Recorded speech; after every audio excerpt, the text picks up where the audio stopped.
قانونی سطح پر تمام انسان برابر ہو، یہ پہلا تقاضا ہے نظام مصطفیٰ کا۔ دوسرا تقاضا کامل انسانی حریت، آزادی، سول رائٹس کا جو تصور آج تک انسان جہاں تک اس نے رسائی حاصل کی ہے، اس سے بھی آگے ہے وہ حقوق جو نظام مصطفیٰ نے عطا فرمائے۔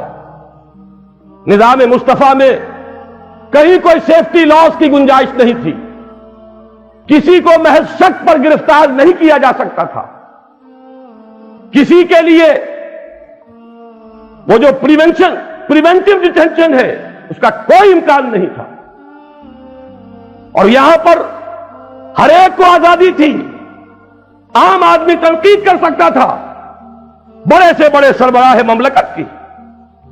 حضرت سلمان فارسی کا واقعہ آپ کو یاد ہوگا، حضرت عمر فاروق رضی اللہ تعالی عنہ خطبہ دے رہے اور ایک گدری پوش سلمان فارسی رضی اللہ تعالی عنہ کھڑا ہو جاتا ہے، ٹوکتا ہے، لا سمع ولا طاعہ، نہ سنیں گے نہ اطاعت کریں گے، کلمہ بغاوت ہے۔ ادھر حضرت عمر ہیں جلال فاروقی، لیکن ان کے ماتھے پر کوئی شکن نہیں آئی۔ پوچھتے ہیں معاملہ کیا ہے؟ تنقید ہوتی ہے برسر عام، نوٹ کیجئے، آپ نے جو کرتا پہنا ہوا ہے یہ ان یمنی چادروں کا بنا ہوا ہے جو مال غنیمت میں آئی تھی، اور ہر مسلمان کو جتنا ٹکڑا ملا اس میں کرتا نہیں بنتا، اور آپ ہم میں ہیں بھی طویل القامت انسان، کرتا کیسے بن گئے؟ وضاحت کیجئے۔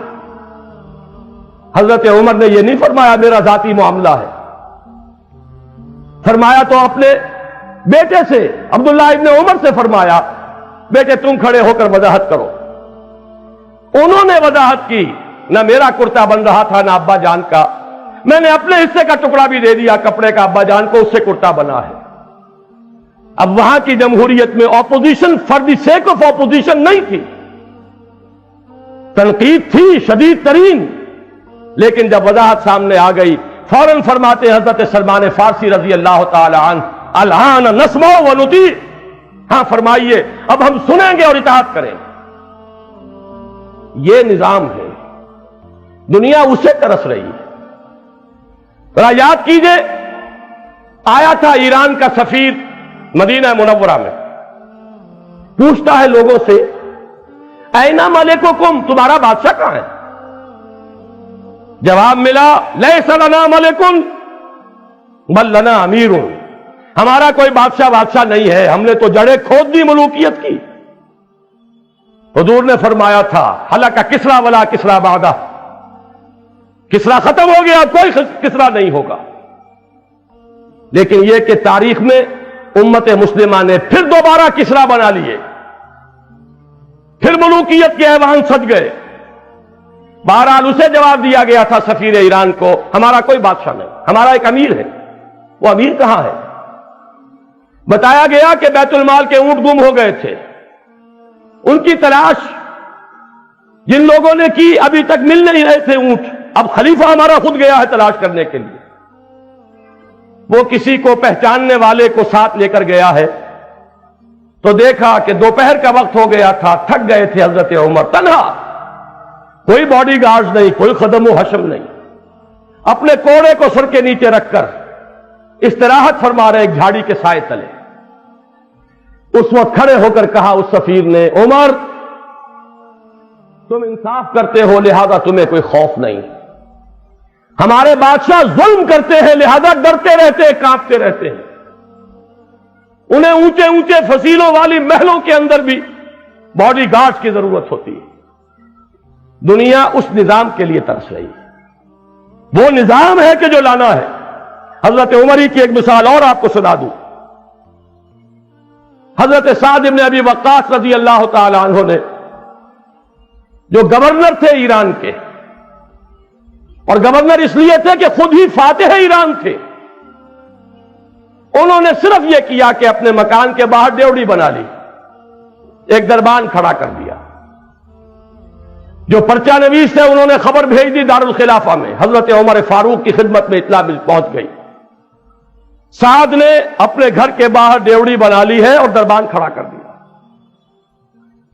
وہاں سے عتاب نامہ آیا ہے اور جو قاصد وہ خط لے کر آیا اسے حکم دیا جاتے ہی ڈیوڑی کو آگ لگا دینا اور پھر یہ خط دینا. اور اس خط میں لکھا ہوا تھا اے سعد لوگوں کو ان کی ماں نے آزاد جنا تھا, تم نے انہیں اپنا غلام کب سے بنا لیا ہے. یہ تھا وہ نظام. میں آپ سے کیا عرض کروں, دل خون ہوتا ہے. اس کی جھلکیاں آپ کو آج غیروں میں نظر آ جائیں گی. میں ڈنمارک گیا تھا, وہاں مجھے بتایا گیا, میرا دل رویا. وہاں مجھے بتایا گیا کہ ڈنمارک کا فائنانس منسٹر, اسے دیکھا گیا کہ ایک سائیکل پر چل کر آیا, بینک میں آ کر قطار میں لگ کر کیو میں لگ کر اپنا چیک کیش کرا کر لے کر گیا. اغیار کے ہاں یہ ہے اور ہمارے ہاں ہٹو بچو اور باڈی گارڈز, جدھر سے سواری گزرنی ہو وہاں ٹریفک بند, چاہے کوئی مریض ہو جہاں بلب ہو راستہ نہیں کھل سکتا. کسی وزیر کی, کسی صدر کی اور کسی بادشاہ کی سواری ہو تو کہنے کیا ہے, پھر تو دور دور تک قدغنیں ہوں گی. اسی طرح کا ایک واقعہ حضرت عامر ابن عاص کے ساتھ ہوا, وہ بھی مصر کے فاتح تھے. اور حضرت سعد ابن ابی وقاص تو وہ ہیں جن کے بارے میں حضور نے فرمایا تھا کہ اے سعد تم پر میرے ماں باپ قربان. کسی اور صحابی کے لیے یہ الفاظ حضور نے نہیں فرمائے.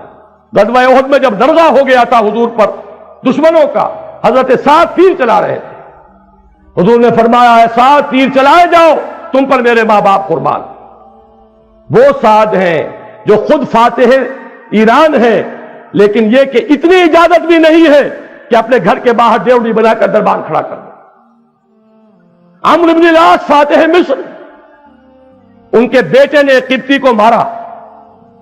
قبطی نے آ کر حج کے موقع پر حضرت عمر رضی اللہ تعالیٰ عنہ کے جناب میں فریاد کی, طلب کر لیے گئے باپ بیٹا دونوں. پہلے تو کہا کہ بدلہ لے لو بیٹے سے, گورنر کا بیٹا. اس کے بعد فرمایا کہ ذرا گورنر کو بھی ایک دو رسید کرو, اس لیے کہ اس بیٹے کو جو جرت ہوئی ہے اسی لیے ہوئی ہے کہ میرا باپ گورنر ہے. اس قبطی نے ہاتھ جوڑ دیے, جناب میرا قصاص مجھے مل چکا ہے, میرا بدلہ مجھے مل چکا. یہ ہے وہ نظام جو محمد الرسول اللہ نے دیا, جو خلافت راشدہ میں قائم ہوا. وَتَصْلِيَةُ جَحِيمٍ إِنَّ هَذَا لَهُوَ حَقُّ الْيَقِينِ فَسَبِّحْ بِاسْمِ رَبِّكَ الْعَظِيمِ.